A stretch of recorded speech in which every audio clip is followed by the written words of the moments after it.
Ով է կնքահայրը։ Կնքահայրը մկրտվողի հոգևոր ծնողն ու դաստիարակն է,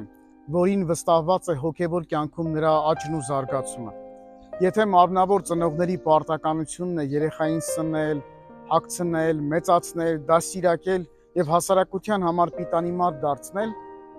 ապա կնքահայրը ոչ միայն երաշխավորն ու վկան է սուրբ մկրտության ծեսի ժամանակ, այլև արարողությունից հետո արդեն ծնողներին հավասար պարտավորություն ունի խրատելու, սնելու, իր անձնական օրինակով օրինակ դառնալու մկրտվողի համար, նրան դաստիարակելով հայոց եկեղեցու ուղղափառ մտածողությամբ, սրբազան ավանդություններով եւ մեր աստվածաբանական մտածողությամբ։ Կնքահայրությունը եկեղեցու կողմից սահմանված ձևական պաշտոն չէ։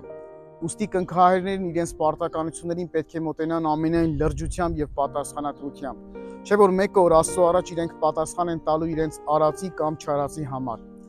Մեր վարդապետները մեծ կարևորություն են տվել կնքավոր պարտականություններին։ Գլաձորի համալսարանի հիմնադիր ռաբունապետ Եսայի Նեչեցին ասում է. երբ երեխան խելահաս է դառնում, կնքահայրը խաչանել է սովորեցնում, երբ ոտքի է կանգնում, ծնրադրել, երբ սկսում է խոսել հայոց դավանանքը։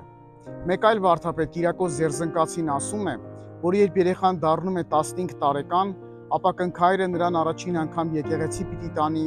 հրաժարիմքը ասել տա եւ հավատքի խոստովանությունը։ Եվ դրանից հետո չափահասը արդեն պարտավոր է մասնակցել մեղքերի խոստովանությանը,